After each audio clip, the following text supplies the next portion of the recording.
नुकुर। बहुत समय पहले उस गांव में राजू नाम का एक खिलौने वाला था। वो बाजार में अच्छे खिलौने बेचा करता था।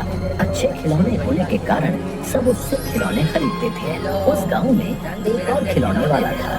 उसका नाम था कमल। वो राजू से बहुत डरता था। वो यही सोचता था कि कैसे राजू को परेशान किया जाए, लेकिन कमल हमेशा असफल रहता था क्योंकि राजू को खिलौने बेचते हुए देखता रहता था। पापा खिलौने, पापा खिलौने।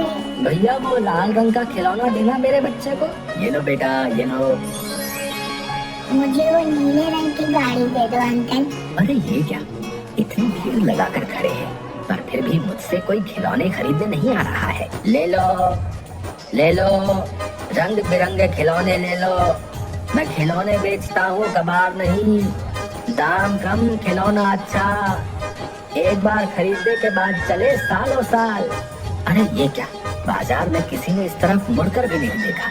लगता है सबके सब बहरे हो गए हैं। लगता है कुछ ना कुछ गड़बड़ है।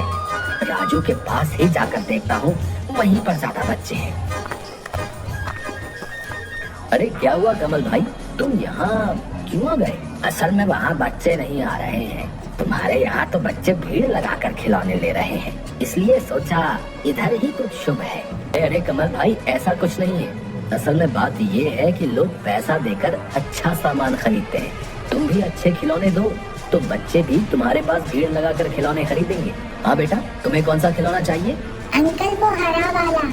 देखो कमल भाई, मैं सबको अच्छे खिलौने ही बेचता हूँ। हाँ, लेकिन मुझे थोड़ा कम लाभ होता है। लेकिन ज्यादा लाभ के चक्कर में कहीं कुछ भी न मिले तो फिर। कमल खिलौने वाला सोचते हुए बोलता है। बड़ा ज्ञान देने वाला बन रहा है। रुक, तेरा ज्ञान निकालता हूँ। कमल भाई, तुम यहाँ पर खिलौने बेचो और मैं तुम्हारी जगह जाकर खिलौने बेचता हूँ। ठीक है कमल भाई? जैसे तुम्हारी मर्जी राजू। फिर ये मत कहना कमल ने मेरे ग्राहक छीन लिए। दोनों हल्की सी हंसी हंसते हैं। नहीं कमल भाई, कोई किसी का भाग्य नहीं छीन सकता, तुम निश्चिंत रहो। दोनों ने अपनी अपनी जगह बदल ली। एक बच्चा दौड़ कर आता है। राजू खिलौने वाले की दुकान के सामने जाकर खड़ा हो जाता है, लेकिन वहाँ पर कमल अपने खिलौने बेच रहा होता है। बेटा, तुम्हें खिलौना चाहिए ना? आप बताओ कौन सा? अंकल वो राजू अंकल कहाँ है? मैं उन्हीं से खिलौना लेता हूँ। कमल राजू की ओर इशारा करते हुए बच्चे को बताता है। बच्चा दौड़कर राजू के पास जाता है। अगला दिन चिंता में घूमते हुए राजू खिलौने वाले के घर जाता है। तभी वो देखता है कि राजू अपने खिलौने बेचने के लिए तैयार कर रहा है। और तभी राजू खिलौने वाला किसी काम से बाहर जाता है और कमल चुपके से उसके घर में घुस जाता है। फिर वो कुछ खिलौने खराब कर देने के बाद जब अपने घर वापस जा रहा होता है तो एक बच्चा उसको भागते हुए देख लेता है। अरे ये तो कमल खिलौने वाला है, लेकिन ये भाग क्यों रहा है? उसी दिन बाजार में बच्चा। अंकल मुझे वो हाथी देना। अरे अंकल, इस हाथी का तो पैर टूटा हुआ है। अरे राजू, ये क्या टूटे हुए खिलौने दे रहे हो बच्चे को? मैं तुम्हारे पास से खिलौने नहीं लूंगा। राजू अंकल, आप मुझे टूटे हुए खिलौने दे रहे हो। तभी कमल आवाज लगाते हुए बोला, आइए आइए आइए, रंग बिरंगे खिलौने, मजबूत खिलौने, अच्छे खिलौने, बिना टूटे हुए खिलौने मिलेंगे मेरे पास। आइए, इधर आइए। तभी बच्चे दौड़कर कमल खिलौने वाले की दुकान पर चले जाते हैं और उससे खिलौने खरीदने लगते हैं। अगले दिन राजू खिलौने वाला सभी खिलौने अच्छे से पैक करने के बाद चारों तरफ अच्छे से देखकर तौलिया लेकर नहाने चला जाता है। उसके बाद कमल राजू के खिलौने वाली जगह पर आया और कमल ने पहले की तरह ही राजू के खिलौने खराब कर दिए। आज बाजार में कमल के पास भी बहुत भीड़ थी बच्चों की। तभी राजू की दुकान पर, मुझे वो घोड़ा दे दो, लेकिन देखना टूटा ना हो। नहीं नहीं, कल पता नहीं कैसे टूट गए खिलौने, मुझे पता ही नहीं चला। राजू बच्चे को खिलौना उतार कर देता है, परंतु घोड़े की पूंछ टूटी होती है। अरे ये क्या, ये कैसे टूट गया?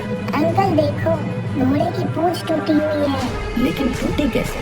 ये सही है, कल हाथी आज घोड़ा, रोज टूटे खिलौने दे रहे थे। क्यों अंकल, ऐसे खिलौने क्यों दे रहे हो आप हमें? राजू के सभी बच्चे जो उससे खिलौने खरीदते थे वो सभी कमल से खिलौने खरीदने लगे। सभी ने राजू को ठग और झूठा समझना शुरू कर दिया और इधर कमल तरक्की कर रहा था। ये सब देखकर राजू चौंक गया और राजू खिलौने वाला मन ही मन सोचने लगा, ये कमल का ही काम है, लेकिन साबित नहीं कर पाऊंगा। अगर मैं सच्चा हूँ तो एक दिन सबको सच जरूर पता चल जाएगा। कमल खिलौने वाला इसी मौके की तलाश में था। फिर वो मिट्टी के खिलौने बिना पकाए उन पर रंग करके बेचने लगा और लोगों को ठगने लगा और बच्चों को पागल बनाने लगा। अगले दिन हंसते हुए कमल खिलौने वाला अपने घर अरे सुनती हो, कहाँ हो? खिलौनों को अच्छे से रंग करो। मैं बाजार जा रहा हूँ किसी काम से। आज तो मैं बाजार में अकेले ही खिलौने बेचूंगा। अच्छा सुनो, आज अगर सारे खिलौने बिक गए ना तो कल हम और ज्यादा खिलौने पर रंग करेंगे। ज्यादा गड़बड़ के चक्कर में पकड़ में मत आ जाइएगा। तुमने क्या मुझे कच्चा खिलाड़ी समझा है क्या? हम खिलौनों पर ऐसे रंग करेंगे कि ना किसी को पता चलेगा कि खिलौना कच्चा है क्या पक्का है। कोई समझ ही नहीं पाएगा और मुझे लाभ ही लाभ होगा। ये बोलने के बाद कमल जोर जोर से हंसने लग जाता है। अच्छा सुनो, फिर तो आप सुनार से कहकर मेरे लिए एक हार तो बनवा देंगे ना? बताइए ना। बनवा दूंगा, तुम थोड़ा सब्र रखो। समझ गई। कमल की पत्नी गीता ने खिलौनों पर अच्छे से रंग किया। उसके बाद कमल खिलौने लेकर बाजार की ओर जाने लगा। रास्ते में कमल को राजू मिला। अरे राजू, बाजार नहीं जाओगे? नहीं, मैं बाजार नहीं जाऊंगा। मैं उसी दिन बाजार जाऊंगा जिस दिन गांव वाले मुझे बुलाएंगे। राजू दूसरे गांव में गली गली घूमकर अपने खिलौने बेचने लगा। वो जोर जोर से आवाज लगाता। धूप से, गर्मी में उसे बहुत कष्ट होता था, पर इसके अलावा राजू के पास और कोई दूसरा रास्ता नहीं था। राजू खिलौने वाला दूसरे गांव में आवाज लगाते हुए, खिलौने ले लो, खिलौने ले लो, खिलौने ले लो, अच्छे बढ़िया खिलौने, खिलौने खिलौने खिलौने ले लो, खिलौने ले लो, अच्छे बढ़िया खिलौने। कमल रात को घर में लाभ के पैसों का हिसाब कर रहा था और कमल की पत्नी लालची नजरों से देख रही थी। कमल हंसते हंसते कहता है, अरे सुनो गीता, आज सारे खर्चे को छोड़कर लाभ हुआ है 700। कल और ज्यादा खिलौनों पर रंग करना पड़ेगा। आज खिलौने कम पड़ गए बाजार में, सभी बच्चों को नहीं दे पाया। अच्छा सुनो, अपने कालू सुनार से कह तो दिया है ना? कह दूंगा जी, कह दूंगा। महीने के आखिर में ही कहूंगा। काम थोड़ा जमने तो दो। अगले दिन बाजार में, मुझे वो गाय चाहिए काले रंग की। बच्चा खिलौना लेकर बोला, ये क्या अंकल, इसका तो रंग उतर रहा है। क्या? नहीं तो। ये देखो अंकल, रंग मेरे हाथ पर आ गया। हो सकता है, हो सकता है। कल हमने इस पर ज्यादा रंग कर दिया था, इसलिए हो सकता है। छुपकर एक बड़ा आदमी देख रहा होता है। वो बोलता है, रंग ज्यादा करने से तो ऐसा नहीं होता।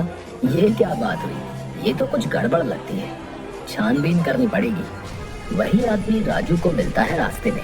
क्या राजू भैया, बाजार में नहीं बेचते अब खिलौने? नहीं भाई, पता नहीं क्या से क्या हुआ, कुछ भी समझ नहीं पाया।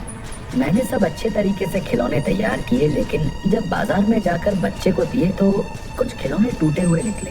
फिर दूसरे दिन भी ऐसा ही हुआ। राजू भैया, मुझे जरा शक हो रहा है, बताऊं कि ना बताऊं? नहीं, अभी नहीं बताऊंगा। पहले सबूत जुटा लो, उसके बाद बताऊंगा। सच्चाई की जीत होती है और बुरे लोगों की होती है हार। अगले दिन कमल के घर पर वो आदमी कमल की खिड़की के बाहर सब कुछ देख रहा होता है। यह लीजिए कच्चे खिलौने, और कितने अच्छे खिलौने चाहिए? अरे सुनो, आज बहुत सारे बच्चे होंगे, सबको खिलौने देने होंगे। रंग तो कम है, आज रंग में पानी मिलाते हैं। आदमी मन ही मन, अच्छा रुको बच्चों, रुको, तुम्हें अभी मजा चखाता हूँ। आदमी चिल्लाने लगता है, अरे कोई है? अरे सबके सब कहाँ गए? अरे कोई है? अरे सब कहाँ हो? देखो कमल भाई क्या कर रहे हैं, देखो देखो। इतने दिनों से तुम लोगों ने कच्ची मिट्टी खरीदी है और पक्की मिट्टी का भाव दिया है। देखो देखो कमल भाई क्या कर रहे हैं। कमल और कमल की पत्नी पंचायत में सिर झुका के खड़े हैं। जिन लोगों ने कमल से खिलौने खरीदे थे वो भी खड़े हैं। पंचायत में आदमी बोलता है, कमल भाई ने राजू भाई के खिलौने खराब किए, क्योंकि उस आदमी ने कमल को राजू के घर से भागते हुए देखा था। छी कमल छी, बच्चों के खिलौनों में मिलावट करता है। सुनो, तुम्हारी सजा है। तुम्हें तुम्हारा सिर मुंडवा कर, मुंह काला करके गधे पर बैठा कर पूरे गांव में घुमाया जाए और तुम्हारे सीने पर एक कागज पर लिखा जाएगा कि मैं बेईमान और लालची हूँ। और राजू को खबर भिजवाओ, कल से वो बाजार में खिलौने बेचने के लिए आ सकता है। गधे की पीठ पर कमल बैठा शर्म से है सर नीचा। और मुंह है काला। गांव वाले राजू के पास आए और बोले, राजू भाई आप ही बाजार में खिलौने बेचिए, हमारे बच्चों से गलती हो गई। राजू आसमान की तरफ देखने लगा और उसकी आंखों में आंसू आ गए। गांव वालों की नजर में अब वो चोर नहीं रहा। गांव के सभी लोगों ने राजू से माफी मांगी और अपनी भूल स्वीकार की। अब राजू के चेहरे पर मुस्कान आ गई। जो सच्चा है उसकी विजय जरूर होती है।